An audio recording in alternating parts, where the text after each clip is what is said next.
SDPB celebrates South Dakota's student athletes with live coverage of SDHSAA state championships, sharing the excitement of hometown heroes. SDPB, good, useful, and full of wonder.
From choir to debate to theater, SDPB shines a spotlight on South Dakota's talented students through SDHSAA All-State Fine Arts Programming.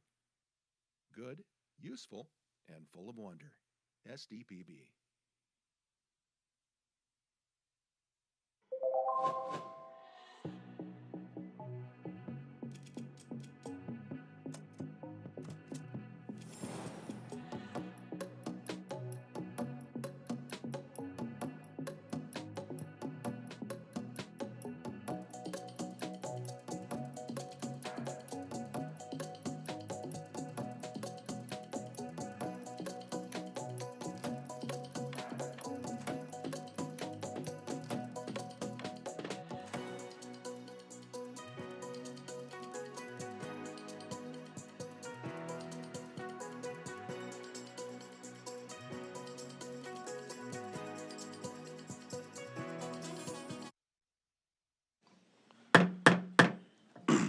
Good morning. I'd like to welcome the Joint Committee on Appropriations. I'm Mike Derby, State Representative. I'm the lead co-chair of the Joint Committee along with my co-chair, Senator Otten. And as we do every morning, we start out with the Pledge of Allegiance. Senator Zickman, would you please lead us?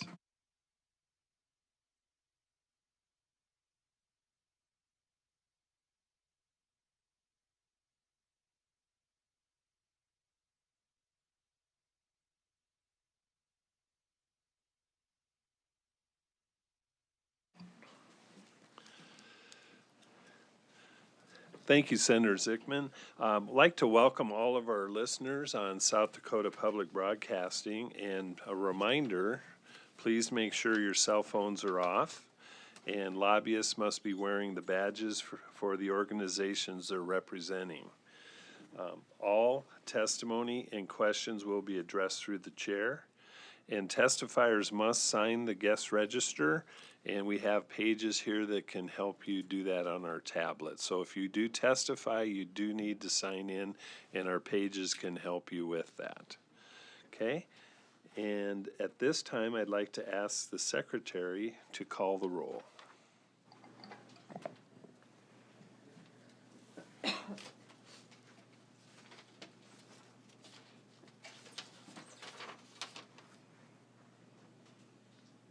All right, senators and representatives, Ms. Gimmons, Here. Auk, Here. Casson. Here. Moore. Here. Billhauer. Here. Carly. Here. Boyda. Jorgensen. Here. Howard. Here. Foster. Here. Sharda. Mucky. Here. Zickmund. Here. Colbeck. Here. Norstrup. Here. Lapke. Otten. Here. Derby. Here. Mr. Chair, you have a quorum. Thank you. And we have minutes to approve. Mr. Chair, I move to approve the minutes of Thursday, February 12th, 2026. Second. We have a motion by Senator Zickman, seconded by Representative Mucky. Discussion on the motion. No discussion? All in favor say aye. Aye. Opposed? Motion carries. And we'd like to have our pages please come up and introduce themselves. Come to the front there and tell us who you are, where you're from, your future plans, and a hobby. What's your favorite hobby? Welcome. Hi, my name is Rachel Stephenson. I'm from Arlington, and after high school, I plan to go to SDSU for elementary education. And a hobby I love to do is to fish and hunt. All right, fantastic. Hi, my name is Maria Stephenson. I'm also from Arlington, and we're sisters, but Fantastic. and I plan to go to SDSU to either get a math major or somewhere in the healthcare department. And a hobby I like is showing livestock. Really? Is there a favorite type of livestock, or do you specialize or not? We show goats, and I've also showed cows a few times, so. All right. Were you at the Black Hills Stock Show and Rodeo this year? A few years ago we went, but otherwise sports sadly interfere. Oh, okay. Yes. What sport that sadly interferes? That volleyball usually. Okay. All right. Well, great to have you here, and being sisters, what a great experience. That's very cool. Thank you. Okay, are there any other introductions, personal privileges, or announcements? Yes, Representative Norstrup. Thank you, Mr. Chair. We've got the City of Aberdeen Day today, which is the leadership group and the Chamber of Commerce are visiting us today. We had planned to have the all-star elementary choir here today, but they had a blizzard yesterday and had 4 to 6 inches of snow and a 50-mile-an-hour wind, and so there were a lot of things in Aberdeen that were not happening. But if they'd, Mr. Chair, would be all right if they could come up and introduce themselves? Oh, absolutely. If you'd come forward and introduce yourself.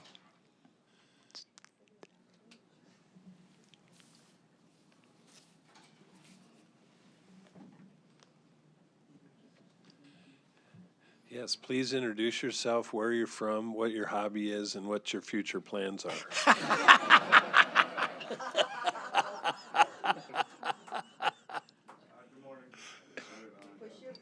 Sorry, good morning. My name is Corey Pickerel. I'm with the City of Aberdeen Police Department. I've been there 20 years. Alex Bauer, tree trimmer, local Aberdeen. I'm a local tree climber.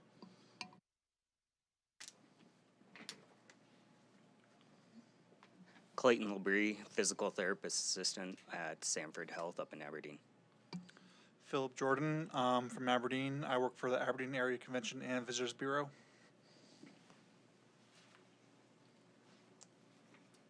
Hi, I'm Nicole Shutter. I am an assistant professor of teacher education at Northern State University. Hi, I'm Lindsay Munson. I am the Associate Dean of Nursing for Northern and also work at Avera St. Luke's as an ICU nurse. Hi, I'm Audrey Miller. I'm Associate Professor of Music at Northern State University. Hi, I'm Shelby Serrano. I also work at Northern State University in the Trio McNair program. And what program is that? What program did you say? The Trio McNair program. What is that? So we help our students with undergrad research and graduate school preparation. Okay, very good. Representative Northrup, follow up? We really appreciate you guys taking the time, and we look forward to spending some more time with you as the day goes. Thank you. Senator Miskimmons. Thank you, Mr. Chairman. It must be ESD Day today because Mitchell Day is also here. The bus just arrived. But I want to bring one highlight to the committee today. In the lobby downstairs under the rotunda, the St. John's, one of the Bibles from the St. John's collection, which Paul Christen family donated. It's worth hundreds of thousands of dollars. The artwork in that Bible will be displayed in the rotunda today. Very cool. Very cool. Senator Otten. And so everybody knows this, I've got a bill here that we'll be talking about in just a few minutes, and we brought in the elite of the fire group for wildfires. 2 of them will be testifying, but there's 3 others. Would you come up and identify yourselves and just say hi?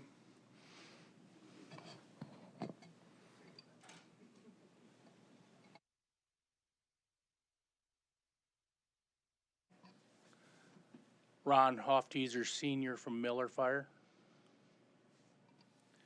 Brandon Hamill, Miller Fire Chief.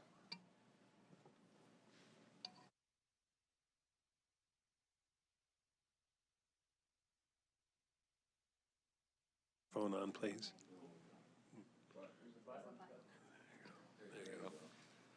Good morning, James Madsen. I'm president of the T Fire Department. Welcome, thank you. Any other announcements? Little housekeeping here before we start our bill hearings. I believe I did assign some folks to Senate Bill 20. That's the property tax for the elderly. Representative Colback, is that the one you're pitching? Senate Bill 20? Yes, I am. Okay, I want to make sure. Senate Bill 55, that was the Extraordinary Litigation Fund. Who did I assign to that? Does anyone have Senate Bill 55, the Extraordinary backfill of this litigation fund? Does anybody want to take that? Okay, Representative, it's coming to the House today. So Representative Northrup.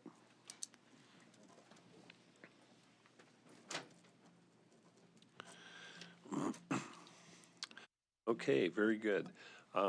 We're going to move to our bill hearings today, and we have our first bill hearing is House Bill 1072, providing appropriation for a payment for state employee salaries. Representative Auk. Mr. Chair, on behalf of the representative and the bill sponsor, I would like to offer a table motion. Motion by Representative Auk, second by Senator Carley. That is a non-debatable motion. Secretary, call the roll. Senators and Representatives, Ms. Gimmons. Aye. Auk. Aye. Casson. Aye. Moore. Aye. Vilhauer. Aye. Carley. Aye. Boyda. Jorgensen. Aye. Howard. Foster. Sharda. Mucky. Zigmund. Colbeck. Aye. Northrup. Aye. Lapke. Aye. Otten. Aye. Derby. Aye. 16 yeas, 2 absent. Tabling motion on House Bill 1072 hereby passes. Moving on to Senate Bill 69. Make an appropriation for the purchase of a new Division of Highway Patrol airplane and mission equipment and to declare an emergency. Good morning. Welcome, and please identify yourself.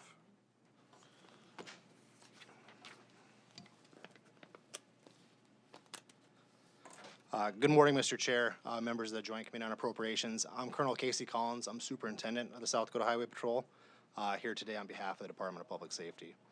So I'm here today to ask for your support for Senate Bill 69. Senate Bill 69 is an act to appropriate $5 million for replacement airplane and mission equipment for the Division of Highway Patrol and to declare an emergency. I think it's important to start with a breakdown of that $5 million. As we've talked to different folks about this bill, we've had a lot of questions regarding that. So what we're trying to accomplish here with Senate Bill 69 is we anticipate $3 million of the requested appropriation to go towards the purchase of a used utility aircraft. So $3 million is for the actual aircraft. $2 million of that, the remaining $2 million, is for the equipment that goes inside of it. The camera on this aircraft is incredibly expensive. It's $1.4 million of that $2 million. $450,000 is the other electronics that are the radio system that integrates, the mapping. The things that we need to make this a law enforcement aircraft are what make up the rest of that $2 million. Included in that is also the installation and the integration of the equipment. So just a quick recap on that breakdown: $3 million is the actual aircraft, $2 million is what we need to make it a law enforcement aircraft. So today I want to talk to you a little bit about what we use our aircraft for, what the status of the current aircraft is, and why we're, of course, asking for a new aircraft. The Highway Patrol Aviation Program dates back to the 1960s. It has taken on many different priorities over time. Currently, the Highway Patrol operates the only dedicated law enforcement aircraft in South Dakota. So what that means is we're the first call for search and rescue missions, fugitive apprehension missions, aerial overwatch. Some examples of overwatch would be like the Sturgis Motorcycle Rally, or if we have a dignitary, a vice president, we'll conduct that overwatch for those visits.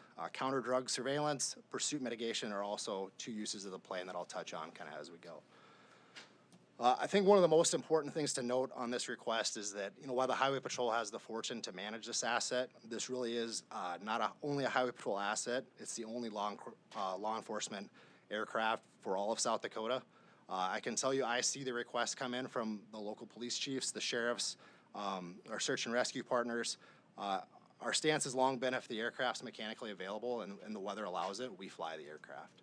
So we average about 80 missions per year. In 2025, we flew 82 missions. The year prior to that was 85 missions. So with over 80 missions a year, there are obviously several impressive cases, but I just want to highlight a few for you. In July of 2024, we received a request from Corson County and Standing Rock BIA to search for two missing kayakers they believed to be on the Grand River. Their last known contact was the day prior. The plane took off from Pier at about 9:20 a.m. and by 10:05 it had located the kayakers. They were stuck in some very rugged terrain with shallow water. Of course, with some coordination with ground rescue personnel, we were able to get a successful outcome there.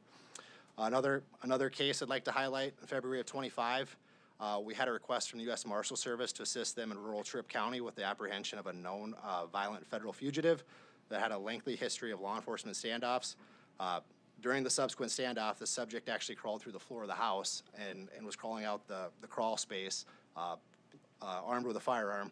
The aircraft actually spotted that where our ground personnel couldn't see that from their vantage point. So that allowed us to take that situation to a successful outcome. I'd also like to just briefly highlight a great partnership we have in the Sioux Falls area. In the last 2 years, we've joined the Sioux Falls Police Department and our county partners in Sioux Falls to complete aggressive driving saturations. That was obviously a topic last year in the legislature on racing and aggressive driving. Typically, in an enforcement setting, when we're addressing those types of violations, there's a higher likelihood of a pursuit occurring. And in law enforcement, I would say that we're always looking to improve our tactics. So this is a question that we've repeatedly asked our state highway patrol partners across the country. How do we mitigate pursuits? The only silver bullet to address pursuits really is the aircraft. For an example, like when a pursuit happens, this allows the troopers or officers to disengage. The hope, and the data supports it, is that the fleeing driver slows down as well. We don't have a pursuit through a busy area.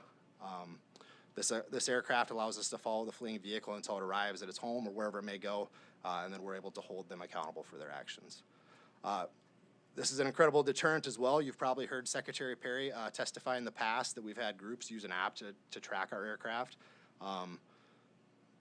When we go to the Sioux Falls area, those groups typically go home. When they see the aircraft turn around and go back to Pier, they usually come out and the aggressive driving continues. So this has been a great partnership for us in Sioux Falls with the PD and the sheriff's offices there, and we're looking forward to continuing to do that. To go into our current aircraft, Our current aircraft is a 2004 Cessna T206. We acquired that in 2007. The aircraft is a fixed-wing, piston-powered engine. In 2013, we added the camera system that you see on there today, and it's a FLIR 230 HT camera system. So we use the camera for FLIR capability that helps on a lot of our searches, recording evidence, and also some zoom functions so we can see things a little bit better in our missions. The support for that camera was discontinued by the manufacturer in 2024, which is obviously problematic because if it breaks, we have no ability to fix that now. We regularly see failures in the camera right now. When that happens, we have to ground the airplane, reboot the camera, and so that's very catastrophic during a mission. I've shared with some of you and some of your colleagues that we had a dignitary in the Black Hills last summer, and this failure actually occurred, and that's very catastrophic to our ability to conduct a successful mission there. The other electronics in the aircraft have also reached a point that requires attention. We're experiencing regular port failures when we're attempting to update the electronics. That, of course, becomes an issue because it affects our ability to fly in instrument-rated conditions. Moving on, you've probably heard we've had significant maintenance challenges with the current aircraft. Those challenges resulted in the aircraft being grounded for over a quarter of the year, or 95 days last year to be specific. Some of those maintenance issues are compounded by the lack of parts and the lack of machinists able to rebuild the parts.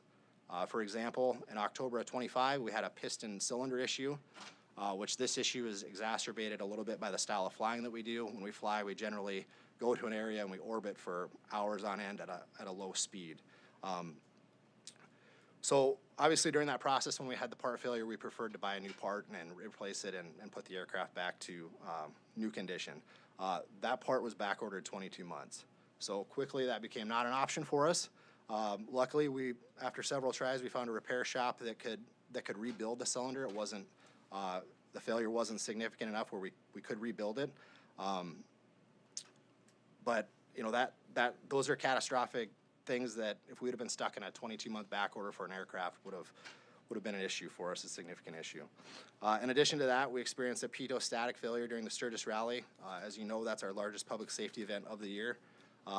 We also experienced alternator magneto issues, just to name a few in 2025. So obviously the reliability and maintenance issues are very concerning. We're also anticipating about a year left on our current engine before it needs replacement. There's a significant back order time for that as well.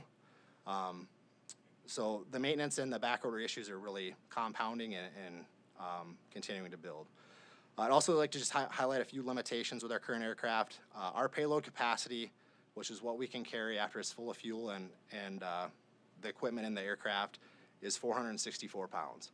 So while I would describe our pilot as a slender gentleman, you know, we have a pilot in the front and a tactical flight officer in the back that runs the camera and runs the equipment. That quickly drops down. A matter of fact, the exact example in Piers, they're down to 48 pounds. So if we need to bring equipment or anything additional in the plane, we're unable to do so. So then the quandary becomes, do we leave the aircraft full of fuel? Do we leave it empty? Do we try to fuel it in the middle of the night? It really becomes a balance of not being mission ready in the middle of the night. Additionally, the aircraft is not certified to fly into known icing conditions. We do have an aftermarket system that if we find ourselves in a place where we shouldn't be, hopefully we can get out of it. But obviously in South Dakota, we can't control the weather. And when these mission requests happen, this icing issue affects a large part of the year in South Dakota. So if there's moisture in the air and it's below 32 degrees, our plane is not certified to fly. The current aircraft also does not have full climate control. This isn't a luxury during the summer. It gets very hot in that aircraft. So that becomes a balance of crew fatigue, hydration, and of course needing relief breaks when a mission is occurring. Lastly, our technology and camera system, right now we need to be about 1,500 to 2,000 feet for altitude if we're looking for a person. About 3,000 to 4,000 feet if we're looking for a vehicle. Obviously the concern there is that at 1,500 to 2,000 feet, that's way too close when we're looking for an armed subject. Not to mention if we're flying in one of our more metro areas, this altitude's affecting all the other traffic that happens there. So moving on to the replacement aircraft and what we're looking to accomplish. We're looking to move toward a turbine-powered single-engine model. The turbine-powered model has some very significant advantages. First and foremost, the turbine-powered engine is considered much more reliable. Safety is obviously our primary goal in everything that we do. And that's the reason why many other public safety agencies are also selecting turbine engines. Secondly, our payload. I mentioned in our Cessna, even if we bought a brand new Cessna T206 to replace this one, we still have the same payload issues. We still have 464 pounds of payload available, which drops down to 48 by the time we put our two folks in it. A turbine-powered aircraft is over double that at 1,200 pounds. So an example for that in emergency, if we need to fly out a piece of equipment or another person, or an example would be a specialist like an explosives detection dog and its handler to an area quickly, we would have the capacity to do that. The turbine-powered aircraft also allows us to be certified into known icing conditions. There are also significant takeoff and landing improvements with shorter distances. And lastly, it uses jet fuel instead of avgas, which is much more readily available and cheaper. I also mentioned the technology and altitude limitations of our current aircraft. So in comparison, we'd be operating at 10,000 feet versus the 2,000 to 4,000 feet examples that I gave for a person or vehicle. Maintenance-wise, our current Cessna requires 50-hour inspections, where the turbine-powered engines require just one annual inspection.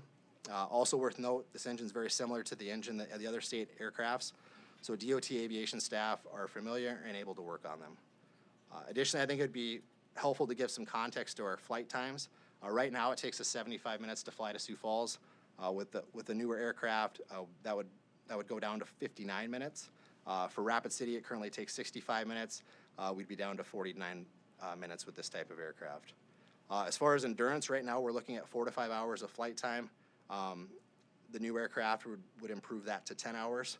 One of the challenges with our current aircraft is that oftentimes if we have a call in the corners of the state, by the time we get there and engage in a mission, we're already having to think about refueling and where we're going to refuel at. So this gives us a lot more endurance that allows us to get there quicker and stay up longer.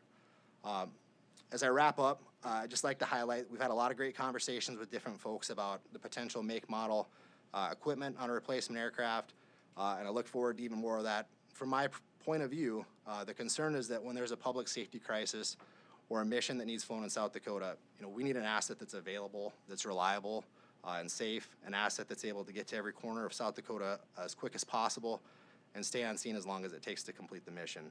We don't currently have that, and that's why we're here asking for your support. And I would just emphasize this is not a luxury item, albeit much more expensive. This is just like one of the 210 patrol cars on the road. But this asset is projected to last up to 30 years is what they're telling us. So again, I think this is an incredible opportunity to invest in public safety in South Dakota. I had a lot of ground to cover there, so I know I covered that very quickly, but of course I'd be more than happy to stand by for any questions. Thank you. Thank you. Thank you, Colonel Collins. Additional proponents for Senate Bill 69. Good morning, Chairman, committee members. Stacy Ackerman, Executive Director for the South Dakota Sheriff's Association. We'd like to rise in support of Senate Bill 69. When I put this out there for them to review, this bill got a resounding yes, we need to support it. It's probably one of the more commented on items that we got.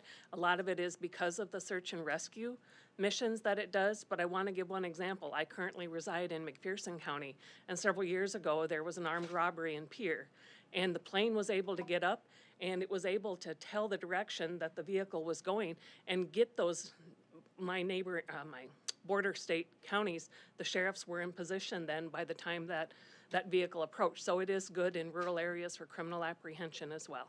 Thank you. Thank you. Additional proponents. Thank you, Mr. Chair, members of the committee. My name is Jenna Severin. I'm the registered lobbyist for the South Dakota Police Chiefs Association. We do have our Sioux Falls Police Chief online, who you will hear from shortly, but I just wanted to get up on behalf of the entire association, and we too rise in support of this request and echo the comments made by the prior two proponents to the bill.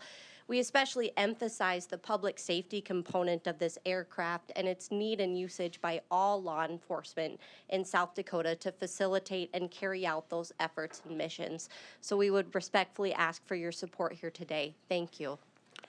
Thank you. Additional proponents. Good morning. Good morning, Mr. Chair, members of the committee. My name is Christy Turman, and I am testifying today on behalf of myself and my family. My comments are my own. I want to introduce you to my father, David Hansen. He was a South Dakota Highway Patrol trooper for 17 years. And he was actually one of the first pilots for the Highway Patrol. At that time, the airplane was a Cessna 172, a far cry from what they're flying today. Prior to the patrol, he served in Vietnam as a helicopter pilot. He was shot down in May of 1969, but he finished his tour and he earned the Purple Heart, multiple Bronze Stars with a V device, and several air medals. He was quiet, but he was solid and he was strong. These are my dad's words on April 19th, 1993. Mayday, mayday, mayday. We're going down here. Anyone with any age on them remembers that day. I don't know if all of you were in South Dakota or were even born on that day. I remember that day. 8 individuals, including my dad and Governor Mickelson, perished in that crash in Zwingle, Iowa. There's not enough time in this committee hearing to describe to you the impact that losing my dad has had on my sister, my mom, and me. In fact, there's not enough time in the day. The entire trajectory of our lives changed forever. We were devastated, and we still are, as you can tell. There's not a day goes by that I don't think about my dad and what happened to him. I want to make very clear that I'm not here today to say that the current Highway Patrol aircraft situation and this situation were the same, because they're not. However, the consequences can very well be the same. There's no one at the state level, not the pilots, not the mechanics, not the DOT cabinet secretary, not a legislator, no one could have known about the faulty propeller hub on the Mitsubishi aircraft that they were flying that day in 1993. If any of the individuals that I named had known, they would not have put the governor on that plane. The current HP airplane doesn't have a design flaw. It's just getting old and is at the end of its useful life, especially for an aircraft that performs a demanding tactical flight style. Colonel Collins explained very well the struggles and limitations the Highway Patrol is experiencing with the current aircraft. The difference between 1993 and today is that we all know that. We all know the facts ahead of time. I wish my dad had had that advantage back in 1993. I want you to consider another fact. The Highway Patrol pilot is alone in that aircraft. Unlike airlines or other private planes, even our state's King Air 350 that runs with 2 pilots, the Highway Patrol pilot doesn't have another pilot in the cockpit with him. If he has to declare an emergency, he can only rely on himself and his aircraft to get on the ground safely. Highway Patrol is not asking for brand spanking new. They're asking for a little better and a little safer. Please give that pilot the tools he needs to complete his mission and get home to his family.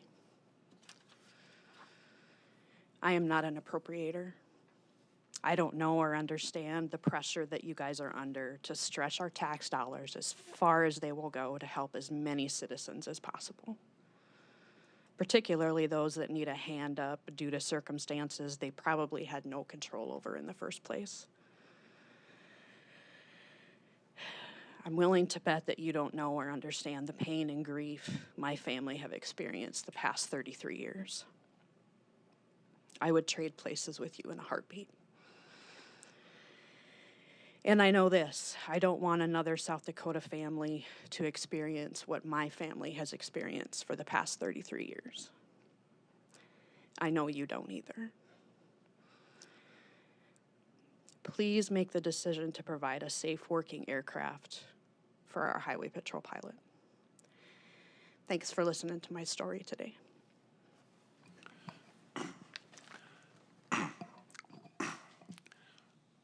Thank you very much. Additional proponents in the room? I believe we have one online. And we've got a couple online. Sheriff Mueller, do you want to lead us out? Sure. Thank you very much, Chair and members of the committee.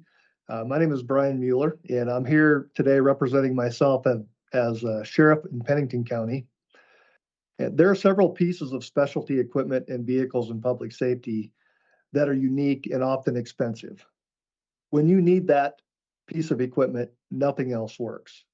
Air assets are one of those necessary items we utilize several times a year in Pennington County and across the state of South Dakota.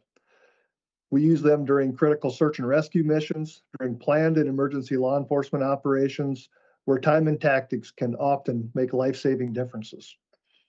As recently as earlier this month, we utilized the South Dakota Air Guard Blackhawk on a several-day mission to capture an armed fugitive in the Black Hills.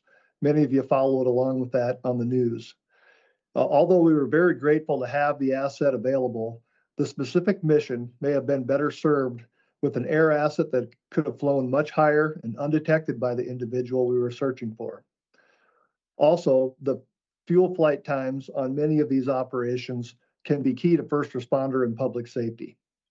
Many times over the last 30 years, I've been involved in operations utilizing air assets where stopping and refueling has been an issue, along with detection by flying at lower altitudes.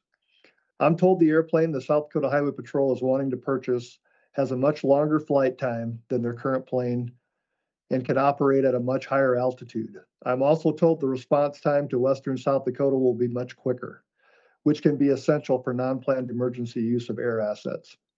I believe this is a necessary public safety tool for our state, and I ask for your support on Senate Bill 69. Thank you. Thank you. We have another proponent online. Please introduce yourself.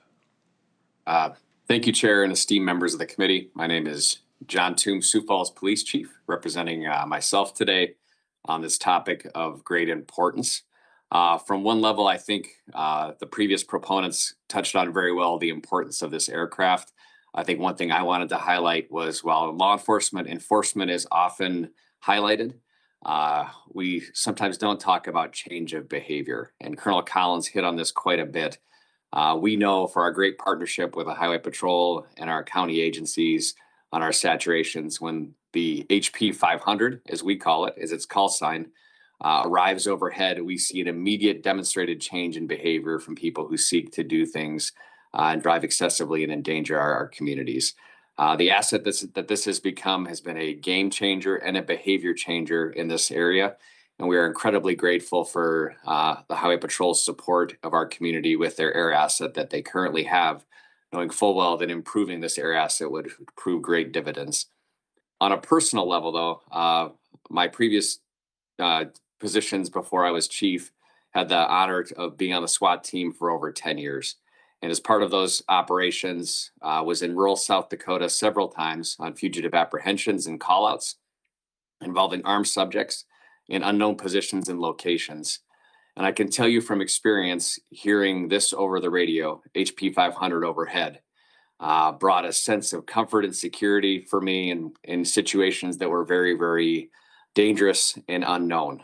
Knowing the plane over top of us was looking out for our best interests and our safety provided great comfort. And which is why I want to highlight the extended increased endurance of this proposed new plane. I can also tell you the feeling in your stomach when HP 500 is leaving to go get fuel in some of these situations, knowing that this great asset is going to be a while till it comes back. I think one of the increased highlights of this is its increased endurance and ability to be overhead in times and situations especially as Sheriff Mueller and his team just experienced out west where a known wanted subject is out. And the greatest asset we have for the safety of the officers, the community, but also the individual at question is that overwatch that that plane provides. So I'm here to speak again in numerous levels, as many proponents have said. This is an outstanding appropriation, in my opinion, and will prove to benefit the public safety of our entire state. And I greatly appreciate your consideration on this. Thank you. Is there an additional proponent online? If there is, please identify yourself and go ahead. Nope, I do not. Okay, moving on. Any additional proponents? Okay, moving on to opponents. Are there opponents? Any opponents for Senate Bill 69? Are there any opponents? Online? Nope. Okay, no opponents. All right, I will open it up for committee questions. Representative Mucky. Thank you, Mr. Chair. If you would. I think everybody on this committee wants to make sure that we're keeping our law enforcement officers safe, and I want to also make sure that we're focused on prioritizing the needs of our local law enforcement in partnership with Highway Patrol. My main question for you, and this may be also for Chief Toom as well, has the demand for the aircraft increased because of Operation Prairie Thunder?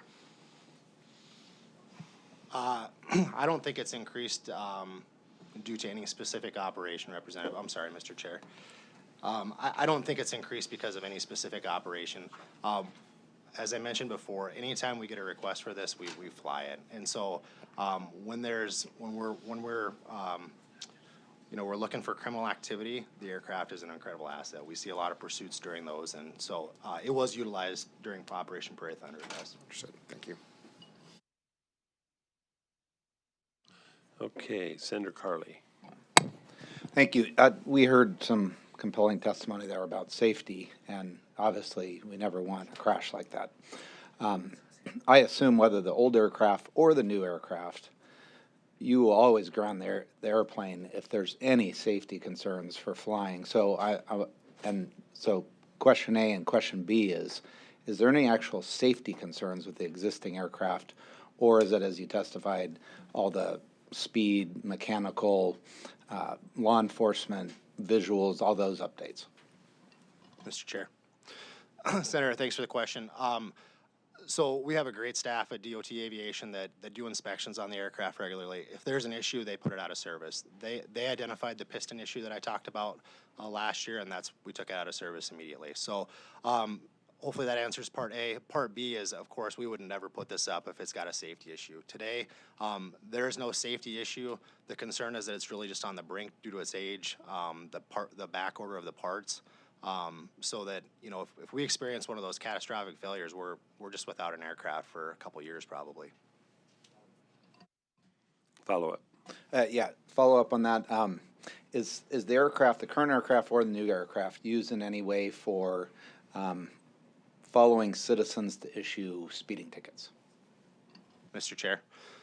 So I started off, it's taken many different priorities, Senator, over the years. I think that was probably a primary focus back in the 60s when it started. We don't use it for speed enforcement today. It's simply probably way too expensive to do speed enforcement, but its primary missions are what we talked about, and those are much more important. So we use it for that. Speed enforcement is not a regular use or use of it. Follow up. Thanks, Chair. One more follow-up. Have you guys met with the Aeronautics Commission yet?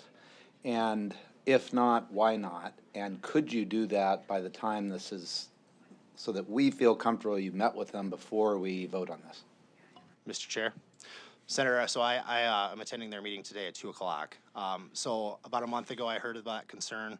I reached out to the chairman. We've had a good dialogue over the past month. I'll be there today at 2 o'clock to discuss this with them as well.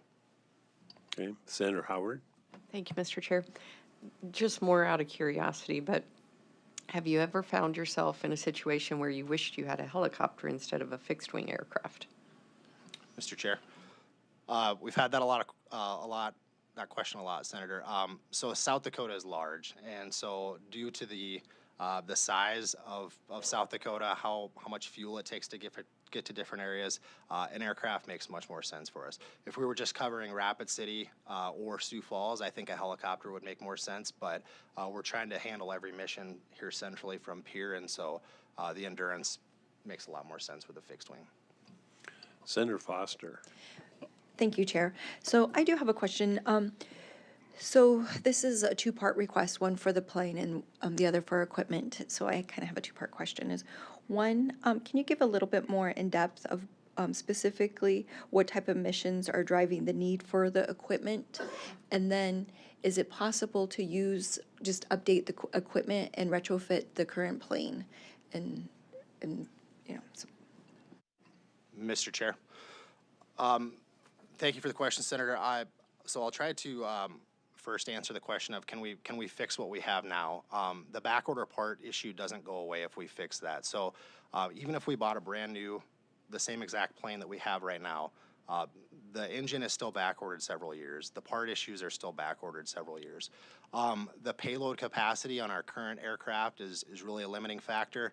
So if we put another camera on that aircraft, we can't go a bigger camera that we're looking to do with this request because it adds more weight, and then we're in that balance of weight. So I'm sorry, could you please repeat your first question if I didn't answer that? Thank you. Just if you could give more explanation in depth of what specific missions are requiring this type of equipment. Mr. Chair. So I think the sheriff touched on a mission we had a month ago that would have been very nice, where we're looking for somebody in a heavily wooded area. A camera with FLIR capability from 10,000 feet that's undetected would be much easier than flying a helicopter at 1,500 or 2,000 feet to look for that individual. Really, and when we fly in the Sioux Falls and Rapid City areas, we try to stay out of the way as much as we can because there are commercial airports there that are busy as well. So getting up higher, getting out of the way, it's also much safer for us to be up higher because the air is smoother. Did that answer your question? Okay. Representative Jorgensen. Thank you, Mr. Chair. Could you please elaborate more on the used aircraft that you're looking at? Have you identified one already, or are you still in the search for one? Thank you. Mr. Chair. Representative, thank you. We have not engaged in a procurement process. We've obviously looked at several different aircrafts that are used by public safety agencies across the country. So we have a very good idea of the make and model we would prefer. But no, we're looking to buy used aircraft, so a lot of that is going to depend on the use, the make and model that are available at the time, limitations like what can fit in the current state hangar. So we haven't engaged and said, hey, this is the aircraft we're buying. We have an idea based on our research. Follow up, Mr. Chair. Thank you so much. So I'm looking at the different aircraft. It says like 1.5 million to 3.5. These are used aircraft, so I'm just going through it. So if you were to find an aircraft and it's less than the 3 million that you're expecting, what would happen to those funds? Thank you. Mr. Chair. 3 million is the target we have, Representative. If we found an aircraft for less than that, I would assume we would revert the money. I'm not an expert in that category, but that would be my assumption, my intent. Follow up. Follow up. Thank you, Mr. Chair. I actually I heard that the Air Guard that used their Black Hawk, is that something, you have some sort of memorandum of agreement with them to use the helicopter on occasion? Thank you. Mr. Chair. Representative, without going too far into specifics, there has to be a specific nexus tied to use that aircraft. So there has to be a very narrow reason to use it. We don't always meet that, so that's why this is the only dedicated law enforcement aircraft. Additional questions? Yes, Senator Foster. Thank you. You said for the past 2 consecutive years that it was used about 82 times. Do you anticipate that increasing significantly or being still in about that range? Mr. Chair. Senator, great question. So it was down a quarter of the year last year, and we still hit 80 missions. So I feel like the usage is increasing. We're using it a lot smarter and more often. So I think, especially the expectation with a more capable aircraft is that it would be used more as well. So. Additional questions for Colonel Collins? Additional questions? Yes, Representative Jorgensen. Thank you, Mr. Chair. I'm wondering, you must have cost out new airplanes that might already have everything you need on them. What kind of costs were you seeing with something that was already set up the way that you needed it? Thank you. Mr. Chair. Representative, so this has been a tough question to answer because they don't give you, if you don't have the money, they don't like to give you a firm price. But what we were seeing was $3 million for the used aircraft, $5 million for a brand new aircraft with, you know, similar equipment and capability. That's just the aircraft, not including the equipment that we're talking about. So it's just for the base aircraft, $3 million for used, $5 million for new is what we've been told. Representative Mucky. Thank you, Mr. Chair. I know we're talking about the purchase of fixed assets in this case. As far as the usage goes, Colonel, are you, as a department, covering the costs when those requests are made by local law enforcement, or how does that work? Mr. Chair. Thank you, Representative. We've never billed an agency for a call. Most of these have a public safety nexus. I think that falls right in our wheelhouse, and that's our obligation, so we handle that. Additional questions for Colonel Collins? Representative Sharda. Do you think that, kind of pertaining to the last question, is the ongoing cost going to remain similar with the new aircraft as the old aircraft? Mr. Chair. Thank you, Representative. So turbine-powered aircrafts are more expensive to operate than a piston aircraft. However, the caveat there is we've had so many maintenance issues with our current piston aircraft that the cost of the piston aircraft is actually higher right now than a turbine would be. So, generally speaking, a turbine would be more because of the fuel. But does that answer your question? Additional questions? Any additional questions? Thank you. I have a question for Ms. Turman.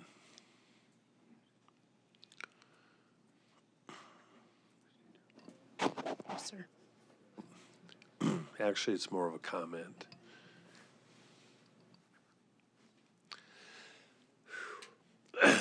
Many of us in this room remember that fateful day in 1993. Thank you for your comments, and we just want to thank you and your family for your service to South Dakota.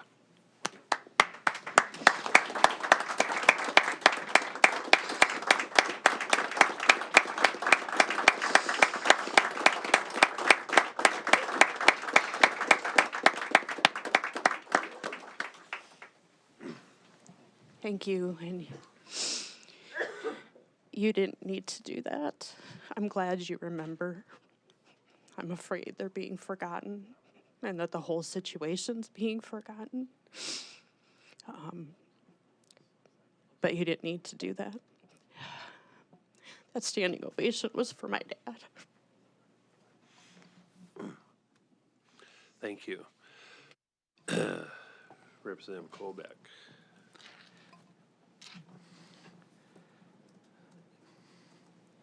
On that day, I had a headset on. I had 300 race car drivers out in front of me, and we were ready to start a race talk show. And it came across my headset from the radio station saying, "We got to delay your broadcast, Jack. The governor's plane's gone down. We will inform you as to what happened, but at this time, we are going to cut your radio show off." And I looked out in the crowd and I saw 300 South Dakotans out there. And the 6 people on that plane, I had met or knew each one of them. And they always say that, you know, in your lifetime, you're going to remember at least 3 or 4 places where you've been when something happened as tragic as that day was. I will never forget that day. And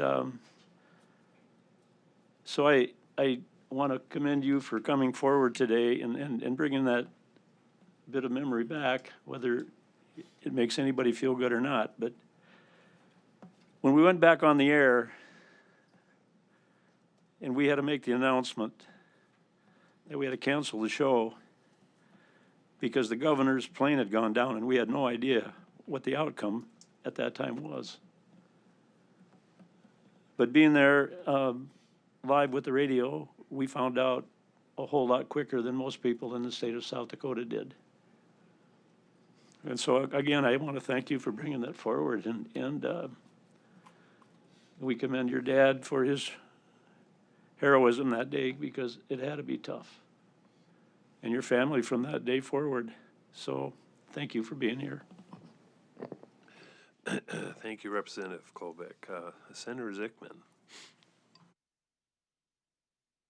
Thank you, Mr. Chair. Well, I happen to be one of those that worked for the governor at that time, and happened to know Mr. Hansen. In fact, Mr. Hansen had flown some of us quite a few times, and so he'd been on. I got to know him pretty well, Vietnam veteran, and so am I. And so I got to know him, and he just a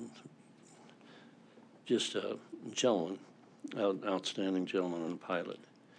And it was just a surprise to all of us in the state of Illinois. I had to make the announcement to about 3,500 FFA students up at Brookings at the FFA convention that the plane had gone down. One of the hardest things I had to do. But Mr. Hansen was an excellent pilot, excellent gentleman, and it was an honor to know him. So I just wanted to make that comment, Mr. Chair. Thank you. Okay, thank you very much. So Senate Bill 69, we are going to defer action to a later date. Thank you. Moving on to Senate Bill 174, make an appropriation to defray the operational costs of school districts.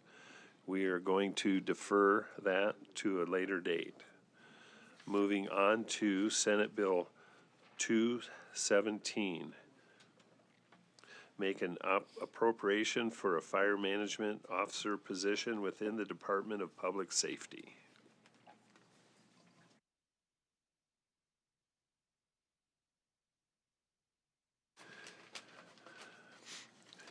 Welcome, good morning, and please identify yourself. Thank you, Mr. Chair. Ernie Otten out of District 6, which is the Sioux Falls, Harrisburg area. I think this is fitting from what we just heard. I was contacted by the folks or the two gentlemen that are going to be talking to you in a moment, and within a few minutes I knew something had to be done. So what you see before you is an appropriation of $750,000. It'd be used over a process of 4 years to get training out to our firefighters. And I'm going to stop right there, let the gentleman that you're going to be listening to the elite of the elite. These are guys that really know what they're talking about. And then at the end, I'll make another statement.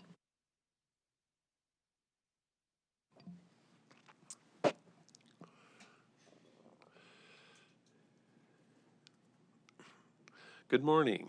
Welcome, and please identify yourself. Morning, Mr. Chair, committee. My name is Steve Oberle. Excuse me. 30-year veteran of the T Volunteer Fire Department, structure firefighting, 20 plus years in wildland firefighting.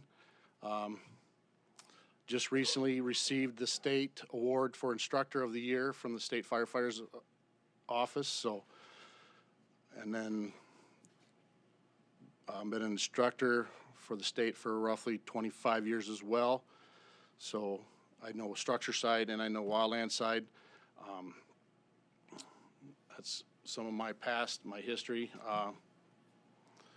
Lived in South Dakota, born and raised in T, South Dakota my whole life. Graduated from Lennox High School in '93. I was in SDSU campus the day you had to make that speech. So that brought back memories of sitting in the crowd when you made that speech as well about the governor. So it does hit home.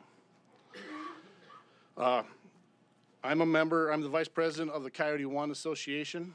We are a East River association that trains prepares for wildland firefighting, not just East River, but to go west and help West River. We started seeing with our association, we host a Eastern Wildland Academy in T, South Dakota every year for the past, I believe, 6 or 7 years now, with great success. We have good numbers from across the state of South Dakota, Nebraska, Iowa, Minnesota, North Dakota, even as far as Kansas. I believe some members have shown up for it to take some classes or refreshers at our academy that we hold. That's coming up in April 17th, 18th, and 19th in T. You're all welcome to come down and see kind of how we do, what we do. It's a good, fun-filled weekend with the brothers and sisters of firefighting from all over the state and other region. With our organization, we started seeing a need with more and more people, smaller departments, East River, coming to us asking questions on how we did, how we get involved with the state, how we ask for funding, how do we get help, how do we train to help better ourselves on East River side to make our safer for us. We started seeing trainings and other situations on fire grounds, on wildfires, not just in the Black Hills, but a grass fire running wild, that's a wildfire. Some safety issues and somehow people are being trained, information that's not getting relayed down because the state people that are doing it are very busy. So we just seen a need for a reestablishment of an East River. And I have a brief breakdown here. There's those. Kind of our organization. And then on the back of it is a kind of a breakdown of some rough, of the ones that we could think of the past few years that have bigger fires that have happened on the East River side of the state. That we've had several agencies approve or show up and help try to battle the blazes on the east side of the state. It comes down to a safety issue, making sure that people are well informed on the proper gear that they should be wearing on these fires, scenarios so that they can train on how to properly attack and manage these fires, know that they can call the state for help. A lot of these people we talk to, they don't know that the state will provide a 2 and 6 rule. 2 trucks, 6 firefighters will come and assist and help them on these bigger incidences that have the knowledge, have the training to help attack and put these fires out before they get to residents' homes, farms, crop ground. Another issue we've seen or noticed was the better that we can get trained on the east side of the state, that when something big happens out west, out in the hills, which has already happened a couple times this year already, T-Fire, we've sent a rig out to Custer for a week, just in case of the scenario if something big breaks out there. And just recently, Miller and Madison fire departments were out there for the last fire that just broke out. But by us better preparing on the east side of the state, we don't have to call out of state for help as often. We can call upon our own departments in the state of South Dakota, which in turn will save money because we're quicker, we're shorter distanced away versus bringing people in from Washington, Oregon, Texas, wherever to come out and try to help our own agencies. The position we're asking to have help fund to reestablish was here already years ago, but with the help of the federal government, they had paid for personnel to be placed at East River. And that was roughly 20 some years ago when I first started getting wildland. They would go around, they would help train firefighters, make sure they had the proper paperwork, make sure the contracts were all filled out properly so that everybody knew how the things were supposed to go smoothly. So we seen a need as our association, so we kind of felt that we didn't know where to go. We're just a bunch of firemen, volunteer firemen that we work daily jobs, pager goes off, we run to the fire station, grab a rig. You know, the state calls, somebody, a member of the fire department, hey, we need help out west.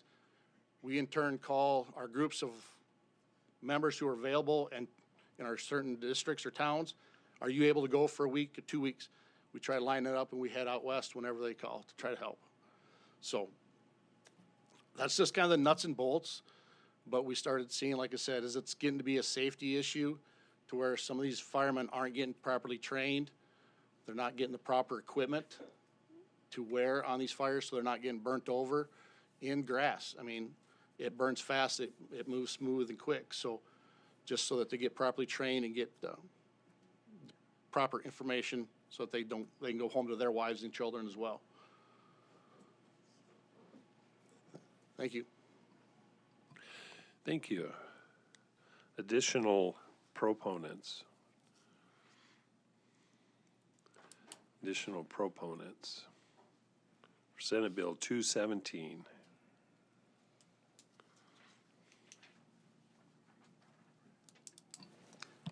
Good morning.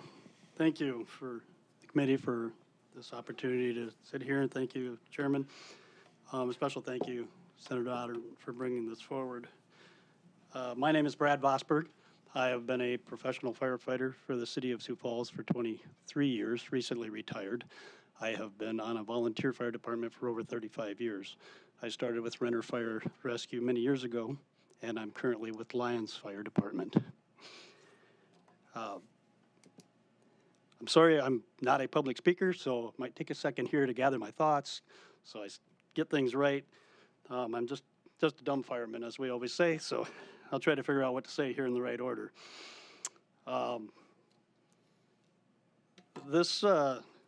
When I was with Renner Fire Department,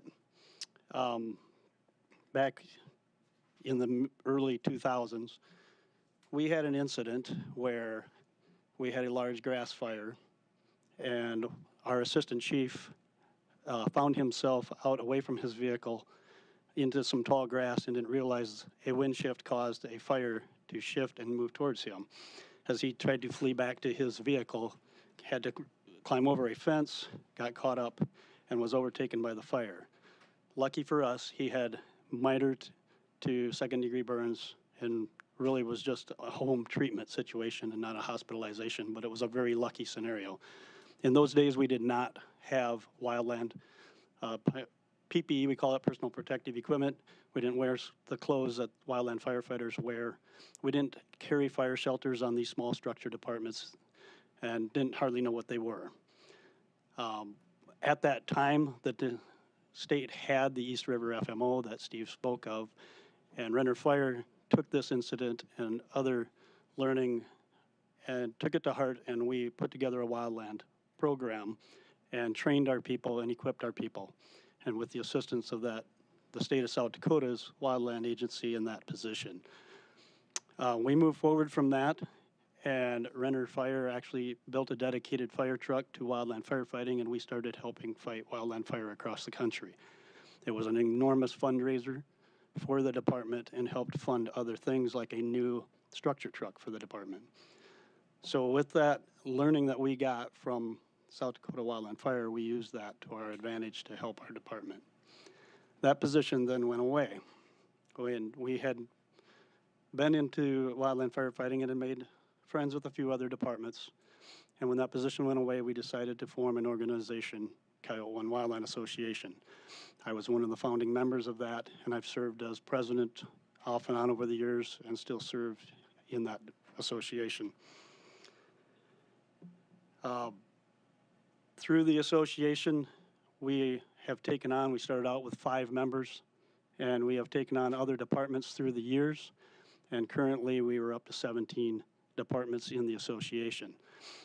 We have a goal and a credo that we mentor and take everybody and help anybody that comes to us for help. So we mentor departments and getting into wildland firefighting and preparing them to do the contracts with the state, get the proper PE, get the proper equipment on their engines, and be able to go out and successfully, safely. The biggest thing that we do is to do it safely and to get them to be able to do it safely.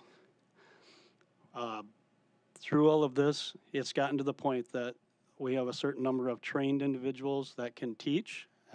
that teach a lot, and we've gotten to where we are teaching multiple wildland firefighting classes a year to different departments around the east side of the state.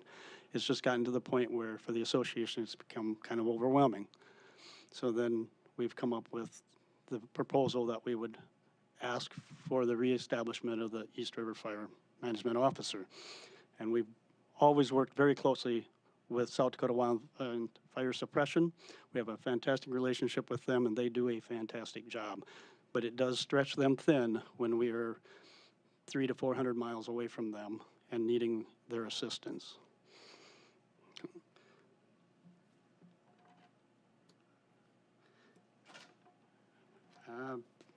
That's kind of what I've got for you.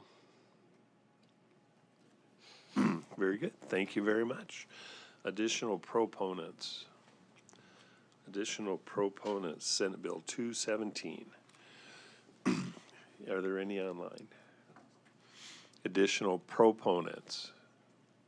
Seeing none. Move to opponents. Are there any opponents for Senate Bill 217? Good morning. Please identify yourself. Thank you. Good morning, Mr. Chair, members of the committee. My name is Brandy Meisner with the Bureau of Finance and Management. So as you've heard this morning, Senate Bill 217 would appropriate $750,000 in one-time general funds for the Department of Public Safety to hire an East River Fire Management Officer. So while we understand the importance of wildfire prevention and response, this bill seems to create a permanent position that's ongoing in nature. However, Senate Bill 217 funds it with one-time dollars. You know, it's been a long-held budget practice that we fund our one-time expenses with one-time money and our ongoing expenses with ongoing money. Since our revenues were adopted last week, there is additional funding available in FY27. You know, if this priority if this position is a priority for the legislature, the appropriate path for that is through the motion sheet process, so it can be included in the General Appropriations Act rather than as a standalone special appropriation. Including the funding in the general bill ensures that that position is funded in a sustainable way into the future. So for these reasons, I would ask that you please oppose Senate Bill 217. Thank you, and I will stand by for questions. Are there any additional opponents? Any additional opponents to Senate Bill 217? Seeing none, I will open it up for committee questions. Senator Howard. Thank you, Mr. Chair. So, I'm sorry, before we go to questions, rebuttal from the prime sponsor. Holy cow, that would have been bad news.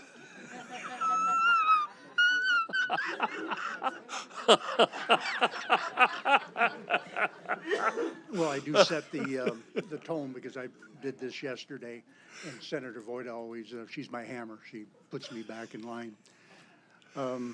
You know, it's fitting that we're actually talking about this now after listening to the testimony on the airplane.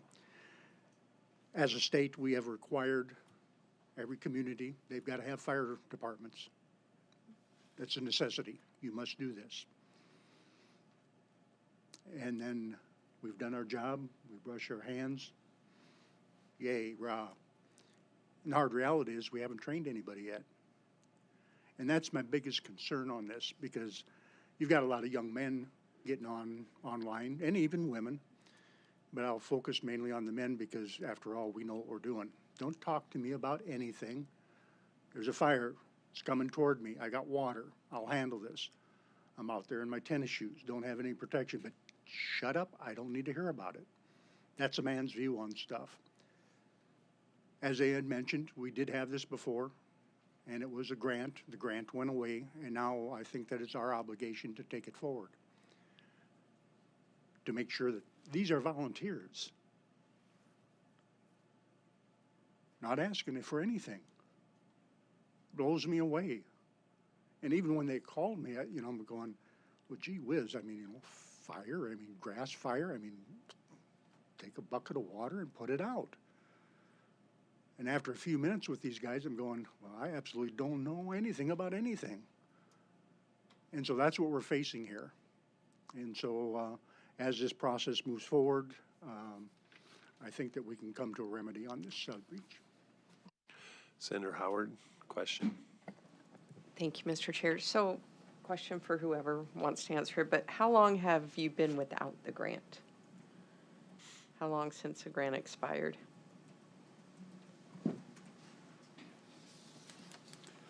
Mr. Chair, good morning. My name is Tyler Steen. I'm the Division Director for Emergency Services with the Department of Public Safety. So, Senator, to answer your question, the grant went away in 2006, so it's been roughly 20 years since that position was there. Follow up. So since 2006, has this been being done by the Coyote One Wildland Association? Has this been done? It's just been on a volunteer basis? Mr. Chair, yes, it has been done. It's been done with our wildland fire staff, but as they alluded to, it's getting harder and harder to do that with our staff out in the Black Hills, to be on the east side of the state consistently to help them and to support them in these training efforts. Representative Jorgensen. Thank you, Mr. Chair. How much does it cost for you to do the training, to come from West River to go to East River? Do you have a cost for that? Thank you. Mr. Chair, I don't have a number off the top of my head, but we could probably get some estimates together for you.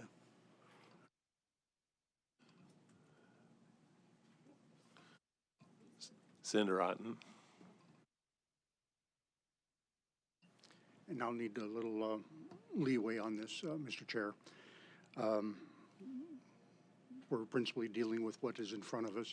If you took the 4 years and divided it out, you're at about $187,000. I already contacted and we'll be dealing with this. It was referenced a moment ago in a motion sheet, so I might as well open the bag. And the motion sheet will be about it will be $160,000. That will provide one man, get us a truck, supplies in the truck, and then also be able to, they'll need a computer, that's figured in there. And then they get to, get their groups and start training people. And I'm venture to say that he'll be out West River on some of these as they coordinate stuff. So it is going to be a very modest amount of money in comparison. And I just believe that we're going to end up saving some people's lives, period. Follow up. Senator Howard.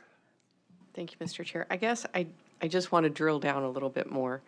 If the grant expired 20 years ago and this has still been happening since then, what is making it harder for you to do this? Because I'm sure over the last 20 years we've given you more FTEs and more funding. So I'm sure over 20 years we have.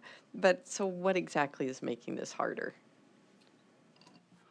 Mr. Chair, a lot of it is designating a person to be on the east side of the state to perform these trainings when just in the last 2 weeks we saw a couple of pretty significant fires going out. The downside of that is if we commit to the volunteer fire departments coming over, but we have things going on out there, we're probably not going to be able to cut bait and just run east. We're going to have to stay and support that, where this position would probably be able to stay on the east side unless it's a very large scale event and to support them. Okay, so now I am a little confused because I thought this position was more like training the local, well, training is different than like, it almost sounds like you need somebody there to manage the fire if there's a fire. Training could be done when you don't have fires in the Black Hills. So now I'm confused. If this is just a training officer essentially, then why can't this be done when there's no fires going on in the hills? Mr. Chair, so that is a good question. In regards to when there's not a fire, we can't predict that. The goal would be having someone that is multifaceted, that they can do both. Their primary function on the east side would to help with training. They would help with, again, as we've discussed what this person would do, what this position would ultimately do. They'd work with other state agencies in regards to performing prescribed fires on state lands, GF&P lands, and things like that. Does that kind of help, or do you need a little bit more detail too?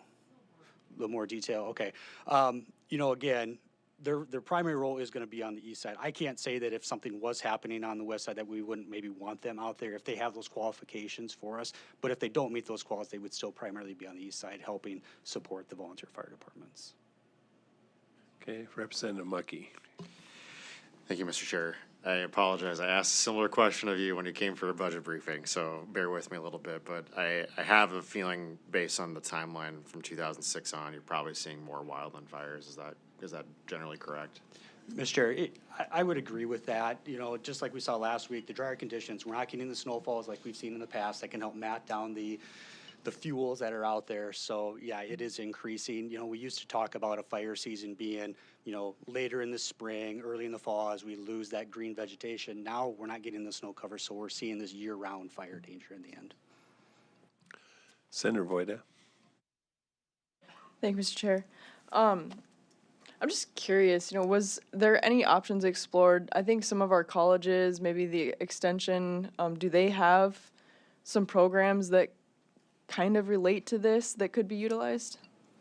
Mr. Chair, they may have some programs that are similar, but ultimately having the staff out there to train the S-130, S-190, those core NWGC, National Wildland Fire Coordinating Group classes to ultimately get them red carded, that's our staff that have to do that. They might be able to help with some of it, but they are not able to facilitate it. Follow up?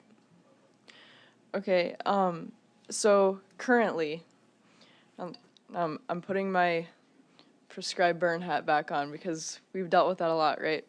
Currently, on the west side, when the state goes to do, let's say, a prescribed burn, they have to run those plans through Wildland Fire. I can't remember the head guy's name of that, has to sign off on that. If we made an East River one, so for state land, then if GF&P were gonna do one, would this new person be that, or is the main Wildland Fire guy still? Mr. Chair, yeah, the Director of Wildland Fire still has to sign off on that, but this position on the east side can help coordinate that with Game Fish and Parks to create those burn plans and make them go a little, well, they do run seamlessly, but just help in the formulating of them.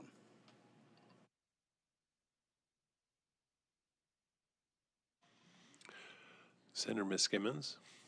May I make a comment at this time? Mm-hmm. As I looked at the backside of this sheet, it has 3 major fires, nearly 3,000 acres in Buffalo County. That brings it back to relate to me pretty closely because that's where my mom grew up. And I grew up in Brule County, right next to Buffalo County. And I know how sparsely populated Buffalo County is. But I also know, growing up in Kimball, what a volunteer fire department is and how they scramble to help anyone when there's a fire, and how rapidly they drive to the fire station, by the way. But I also know that all those firefighters were my neighbors, and I've had firemen's picnics and been there and seen them with their families. This is a safety issue for volunteer fire departments and volunteer firefighters and their families. So we heard about the airplane crash, but this is an issue where volunteers go into danger, and sometimes the conditions change. They need adequate training to be safe when they're there to help their friends and neighbors. Thank you. Representative Colbeck. Thank you, Mr. Chair. Just a question on the, I've got like CRP that I have, and required by federal law to burn that every 5 to 7 years or whatever, and we get the local people to come out to do that, and of course, a donation is made, and they call it a training type thing to that. Do they have to sign off on something like that? Like you were talking about the West River, East River thing, do they have to sign off on something like that? And then I'm just gonna follow up with another question. And then, so yesterday or the day before up in Madison, South Dakota, there was like 120 to 100 and some acres burned, a grass fire going on. Those were probably volunteer fired.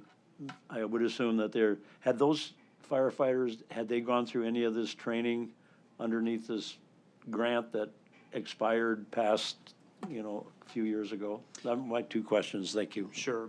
Mr. Chair, I'll start with the first question. I'm familiar with the CRP burning that you referenced to. We've done on our farm as well. No, they don't have to put a burn plan in place. From my experience working with our local volunteer fire department, it was just coordinating with them on what their expectations were, putting in those fire lines around the fences to make sure it wouldn't jump and get on the neighbor's land, but we never went through any formal burn plan or anything like that. To your second question, I don't know the qualifications that those individuals had when they were out on that fire in Madison. Mr. Chair, thank you. By the way, I just want you to know they do an excellent job, and very professional job. But I think the gentleman behind you could answer that second question. Thank you.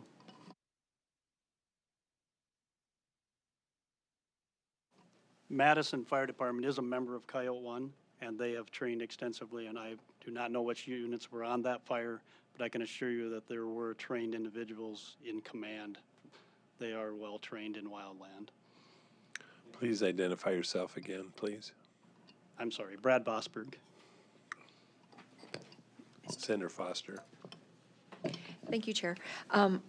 and I'm not sure who can answer this, but are tribal volunteer firefighter units eligible for this training? And are they, if so, are they utilizing?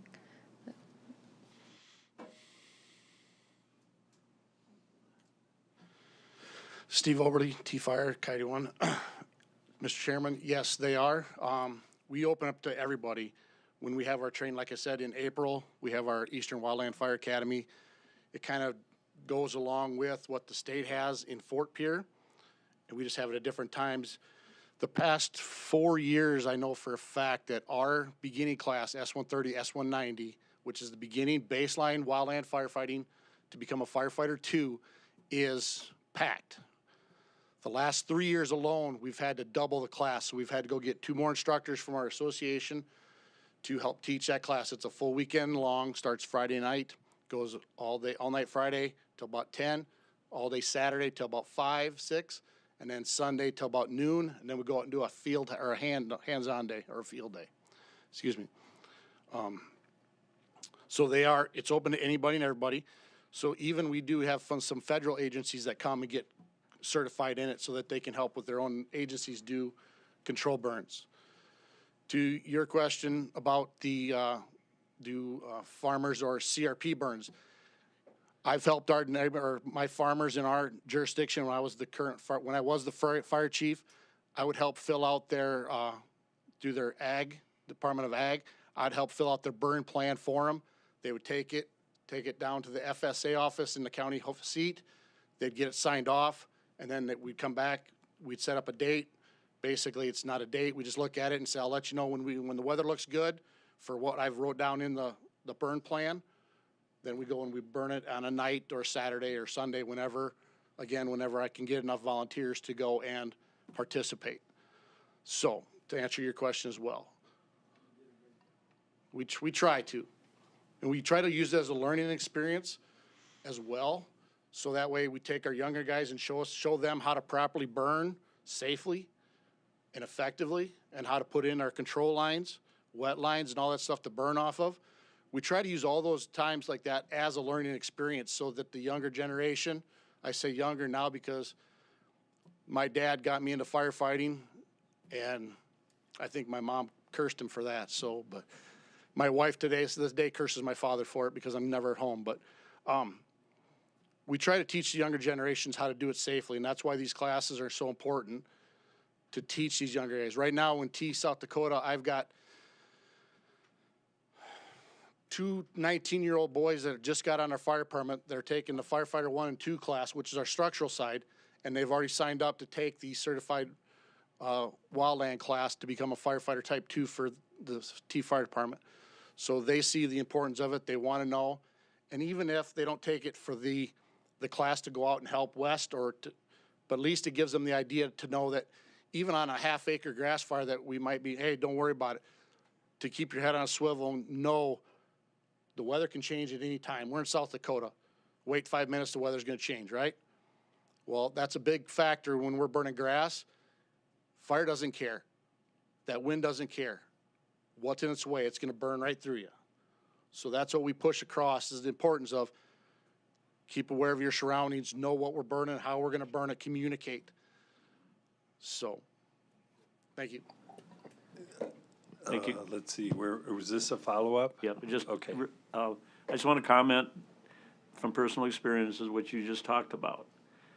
Okay, so, like 60 to 100 acres of CRP, and shelter belts running in the middle of it, farmers, cattle on the other side of the fence line, all that type of thing, and the professionalism that those firefighters that came and did that, to protect the shelter belt from not getting burned, protecting that the fire did not go across the fence, and all of that type of thing. So everything you said about their training and what they were doing is exactly how it was done in my area. I appreciate that. Thank you. Okay, we've got Representative Sharda, Representative Auk, Senator Vilhauer, and Moore. Did you have a question? Nope. Representative Sharda. Okay, Representative Auk. Thank you, Mr. Chair. More of a comment. The fire that you have mentioned here, 4/12/2022, that was actually right behind my son's house. And the awesome thing about my son and my brother is they're both volunteer firemen. And there was actually no structural damage, but 100 acres is 100 acres. And that fire kept moving. And because of the training they've received in wildlife fire management, because he was telling me the whole time, Mom, it's going to be okay. And it was like an orchestra. I'm not kidding. These guys knew exactly what to do. There were 6 fire departments there. So they just contained that fire. It could have gotten away and burned homes and farms, and they were able to completely contain it. The training that you offered those fire, they're all volunteer, and Larry Nichols, the fire chief at the time, just knew exactly what to do. And I just want to commemorate you and tell you thank you very much for saving my son's house. And because of that, he is a fireman. He works for the Scotland Fire Department. My brother was a fireman on the Yankton Fire Department. So, and they're all volunteer, and they give their lives. They do. It's an amazing. So, thank you for all you do. Senator Vilhauer. I'm not sure who to address this question to. I'll just throw it out there. Coming from Watertown, we are so spoiled by having an outstanding fire department in Watertown. So I'm kind of oblivious as to what goes on out there in the volunteer world. What kind of collaboration or cooperation do you have with someone like a Watertown that's got an established service as far as assistance, advice? I mean, talk about that a little bit, whoever might be in the best position. Mr. Chairman. So for years, I was the fire chief in T, South Dakota. You all know where T, South Dakota is at? Right next to the biggest town in the city, right? State, right? So we have mutual aid agreement, signed contract with the city of Sioux Falls on what they'll provide, what we'll provide. Of course, we use them a lot more than what they use us. Little brother wants to go and play with big brother, but big brother says, get away, right? No problem. They got it handled. They're good. They're professional. So we utilize them more on our end just because we're volunteers. We never know from a 12-hour period how many volunteers we'll have in town. Family events, sick kids, personal illnesses, all that stuff. Work, there's times I can't leave for work to go, but somebody else steps up. But we rely on those on our bigger incidences to have our mutual aid. Right now, the way it's set with the T Fire Department is any structure fire in Lincoln County, the 3 nearest towns are automatically dispatched. That's to a confirmed structure. If that's someone's on the phone says, I actually see flames, my house is on fire, yes, it's confirmed. Now, if it's just a smell of smoke, they send just, if it's in our jurisdiction, they just send T-Fire. 2 years ago, myself and the Harrisburg Fire Chief, we set up an automatic aid along the same lines for grass fires. If on a red flagged warning day, if a grass fire breaks out, we're automatically getting the 3 nearest towns with wildland rigs. That way we know and we're assured. One less thing that the fire chief or incident command has to take into consideration is, do I need to call for more help? It's out of the question. It's already done. We have the 3 nearest towns coming. They're bringing brush rigs, grass rigs, UTVs to come to the party, basically. No matter how big it is, it's automatically called in as 3 nearest agencies on a red flag warning day. On a normal given day, it's up to the IC to determine if they need more assistance or not.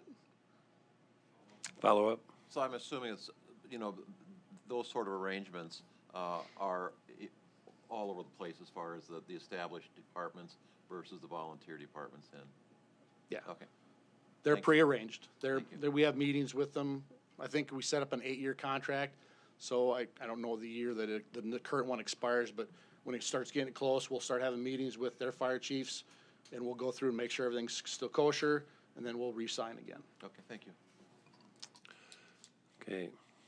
Questions? Any additional questions from the committee? Comments, and then Senator Carley. Comment, Representative Moore. To Senator Misgivens' comment, I was one of them. They drove too fast to the firehouse, but that was like 44 years ago. And I think I'd been through this program. We were at grass fire where I came from was our big things, and the lack of training was very noticeable. So we went through the wildland fire, and the lack of personal protective equipment 44 years ago was unreal. There was nothing. So my hat's off. You guys have came a long ways. I think this is important that we provide this training, and I think it'll help the whole state no matter where we go. Senator Carly? Thank you, Chair. Yeah, just the 750,000 that's split across 4 years, I think I heard. What is the, and then there's the 160 that may for it be a future personnel. What's the 750 paying for? What's that 187? Is it rent? Is it the building? Is it the equipment? All of the above? And what happens after 4 years? Ernie Otten, District 6, Mr. Chair. Okay, when it was first brought, I began to coordinate numbers on one individual. And since I was bringing, at that moment in time when they had contacted me, we were at a zero, there was no money.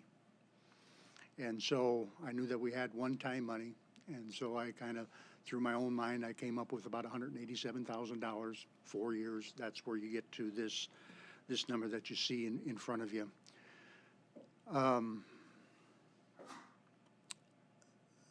As we started to see extra income coming in, and Mr. Chair, some leeway here. We normally only talk about one bill at a time, but I can. You can have as much leeway as you want, All right. Senator. So what is going to end up happening, and of course the chair will defer this like we always do on everything else. This thing that you see, the 217, is going to go away. I plan on killing it. And then I plan on bringing back a motion sheet for $160,000. We'll set it in, and for once and for all, we will solve this problem. These guys will never come before us again.